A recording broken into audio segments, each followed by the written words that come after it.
Hi, this is Jason from Horrific Nightmares. Welcome back to another Wild Eye Wednesday. Now today we're going to be taking a look at Bigfoot Creek. But before I get into my review, I wanted to take the time to thank Wild Eye for sending me this copy to review for you guys. They have an awesome company. They are definitely where it's at with independent horror. I'm going to put the links to their YouTube channel and their official website in the description box below. Definitely check them out. Bigfoot Creek is a 2011 film which runs approximately 61 minutes and is written and directed by Dustin Ferguson. Now he was responsible for Silent Night, Bloody Night Revival, Apex Predators, and Ebola Rex. Now this stars Bob Mcgraw as the narrator or the voice. He was in Escape to Black Tree Forest. Katie Bauman as Mary. She was in Level Up, Dark Web, and Black Luck. And Jenny Caroline as Josephine. She was in Die Sister Die, Nemesis 5, and Amityville Toy Box. Now this movie was made for a whopping $500. And it also goes by the title, The Legacy of Boggy Creek. Okay, this is going to be a short review because this follows, it's supposed to be a direct sequel to The Legend of Boggy Creek. Now, I'm a huge fan of Charles B. Pierce. I love The Town That Dreaded Sundown. I love The Victors and The Legend of Boggy Creek as well as one my friend Rob mentioned recently, The Norseman. So this is, like I said, supposed to be a direct sequel, even though there has been sequels made. And what they did was they tried to follow the way that Charles B. Pierce directed The Legend of Boggy Creek. What this is about is a Bigfoot being sighted in an area, a small town, where they're interviewing people from the town who have come into contact with this Bigfoot. That's basically the story in a nutshell. There's really not much to it. And it was the same way in The Legend of Boggy Creek. Now, I have some likes and dislikes in this film.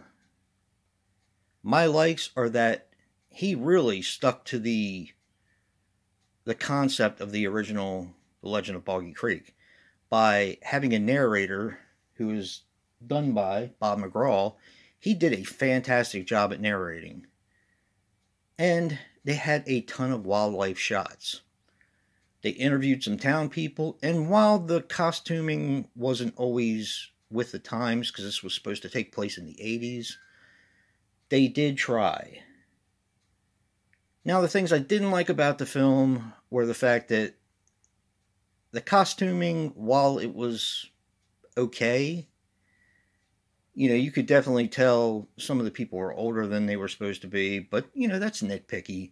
This is a low-budget film. It was done for $500, and, you know, all in all, I really like the concept of the film. I really like that he stuck to the material done by Charles P. Pierce.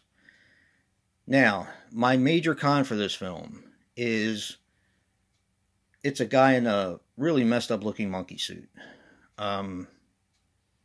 Which is, you know, didn't completely take me out of the movie, but the thing I love so much about The Legend of Boggy Creek, if you watch it, which I definitely suggest you watch the original Legend of Boggy Creek, is that they interviewed these townspeople, and they would have basically what you see on television, which is like flashes of the monster, where you almost could make it out that it was a monster, but you couldn't necessarily completely get it.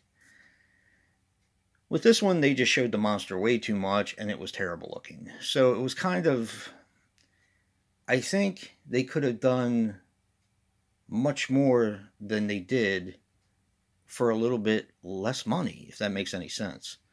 There could have been a way of using that gorilla costume and messing up the film a little bit so that you just see, like, blurry a little bit, so you could kind of make it out the same way Charles B. Pierce did it in the original. Because this is obviously, like I said, supposed to be a direct sequel and keeping up with the same concept. Now, the interviews I thought were actually pretty good. The people seemed kind of homely, which was exactly what Charles B. Pierce did in the original. And the nature shots were fun to see, because it just does something for the film. And apparently, like I actually keep saying, he stuck with the source material of The Legend of Boggy Creek, and a lot of it worked. And another thing I'm going to say is, and this may sound a little weird, but if there's actually a soundtrack for this, I would probably buy it, because the soundtrack also stayed with the theme of the original film, and there were a lot of really good songs on there. So, you know, there was good and bad in this one. All in all, I am a sucker for Bigfoot films, and I've seen all different kinds. Among my favorites are, of course, The Legend of Boggy Creek and Exists. And the ones that I really didn't care for too much were Bigfoot Blood Trap. That's really the only one. That's really the only one I can think of right now. I didn't care for that one. This is somewhere in the middle. So yeah, definitely check this one out if you're a Bigfoot fan like I am. They did it right. If they could have just done something else with the costume, it would have been, in my opinion, it would have been really well done. So yeah, check this one out. Another special thank you to Wild Eye.